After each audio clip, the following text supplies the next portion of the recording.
Assalamualaikum warahmatullahi wabarakatuh. Saya Arina Ginsa Fitri, guru pengampu mata pelajaran Bahasa Indonesia kelas 11. Video sebelumnya adalah video pembelajaran 1. Sekarang video pembelajaran pertemuan kedua. Kali ini kita akan membahas masih sama tentang teks prosedur, hanya saja dengan subbab yang berbeda. Subbab kali ini adalah menganalisis struktur dan kebahasaan teks prosedur.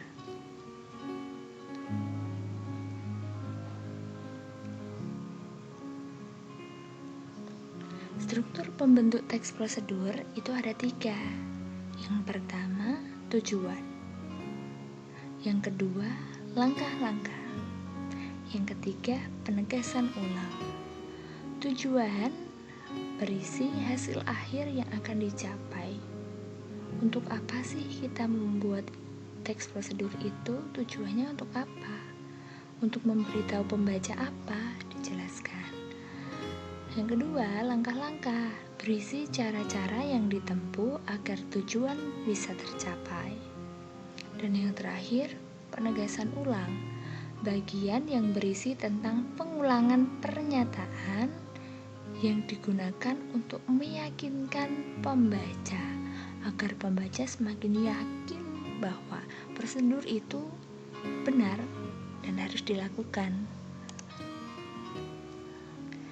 Ini contoh analisis struktur teks prosedur. Ini teksnya berjudul Kiat Menata Rambut Pendek. Ini hasil analisisnya. Bagian tujuan ada di paragraf awal. Tujuannya untuk apa sih? Kiat menata rambut pendek, supaya pembaca tahu cara merawat rambut pendek dengan baik. Tujuannya itu. Selanjutnya, langkah-langkah sudah mulai nomor 1, 2, 3 dan seterusnya. Itu sudah masuk langkah-langkah.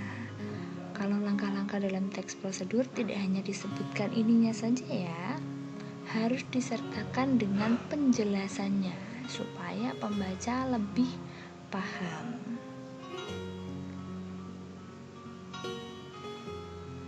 Ini strukturnya hanya 2. Bukankah struktur teks prosedur itu ada 3? Tidak masalah, walaupun strukturnya hanya 2, ini tetaplah teks prosedur. Kenapa? Karena bagian penegasan ulang sifatnya kondisional. Boleh ada, boleh tidak. Jika ada, akan lebih baik.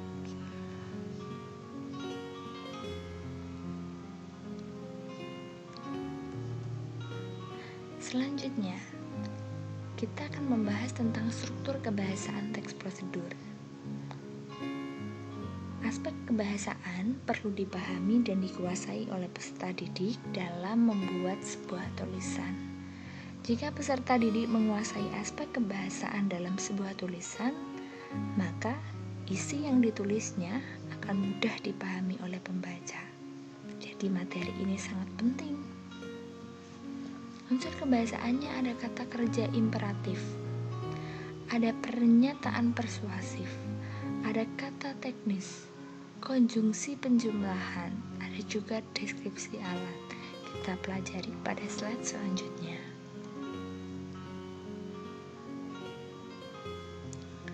Yang pertama, teks prosedur itu banyak menggunakan kata kerja perintah. Supaya kamu bisa membedakan apa sih kata kerja perintah yang seperti apa, saya berikan contohnya. Harus, pastikan jangan, hindari, ceritakan atau ceritakanlah, ceritalah, jadilah, tunjukkan, tunjuklah, gunakan, gunakanlah. Nah, itu termasuk kata kerja perintah. Contoh kalimatnya bisa seperti ini.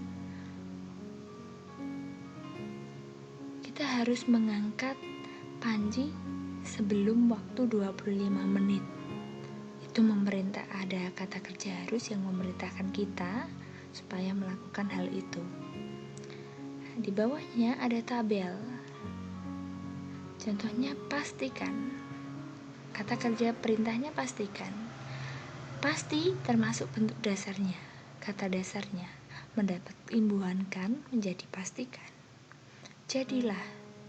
Jadi merupakan bentuk dasarnya mendapat partikel lah menjadi jadilah. Yang kedua, teks prosedur juga banyak menggunakan kata-kata teknis yang berkaitan dengan topik yang dibahas. Ya, kata-kata teknis itu kata-kata yang hanya ada pada topik-topik tertentu. Misalnya, teks prosedur tentang cara menghidupkan komputer, pasti ada kata teknisnya.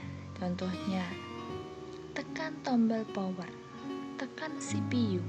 Kata-kata itu hanya ada pada topik pembahasan tertentu.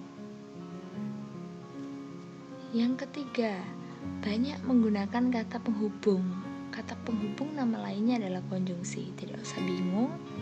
Contohnya ada banyak sekali. Seperti selain itu, kemudian. Nah, kalau teks prosedur banyak sekali menggunakan konjungsi kemudian, selanjutnya, karena merupakan proses atau tahapan. Oleh karena itu, setelah itu, di samping itu, dan masih banyak lagi kata penghubung lain. Yang D, banyak menggunakan kata-kata persuasif. Persuasif itu mengajak. Berarti teks prosedur ada kata-kata yang mengajak pembaca supaya kita melakukan hal itu. Contohnya, keharusan. Penggunaan bahasa yang baik juga menjadi keharusan. Berarti itu kata keharusan mengajak kita untuk menggunakan bahasa yang baik. Contoh lainnya, singkatnya akan lebih baik bila kita mampu menampilkan sikap yang antusias, verbal maupun non-verbal. Ada kata mampu. Itu seperti mengajak kita bahwa kita itu bisa melakukan hal itu. Yang E, apabila prosedur itu berupa resep dan petunjuk-petunjuk penggunaan alat, akan digunakan gambaran rinci tentang benda dan alat yang dipakai, termasuk ukuran. Contohnya, tuang 1 liter air. Jumlah, contohnya, iris 3 siung bawang merah. Warna, misalnya, matikan api setelah masakan berwarna kecoklatan. Misalnya seperti itu. Setelah kamu paham tentang struktur dan kaidah kebahasaan, kerjakan soal berikut. Bacalah sebuah teks prosedur lain, kamu bisa mendapat teks tersebut dari surat kabar, majalah, buku, ataupun internet. Setelah itu baru diidentifikasi struktur dan kaidah kebahasaannya dengan format yang sudah disediakan. Ada judul, sumber, tema, struktur, kaidah, serta simpulan. Kalau kamu masih bingung, saya sudah sertakan contohnya, bisa dilihat. Contohnya seperti ini. Judul teksnya apa, sumbernya dari mana, temanya apa, hasil analisisnya bagaimana. Selanjutnya, kaidah kebahasaan. Di situ ada kata kerja imperatif apa saja, konjungsi apa saja, pernyataan persuasif apa saja, kata teknik apa saja. Dan yang terakhir, disimpulkan. Contohnya, simpulannya bisa seperti ini. Silakan dibaca ya.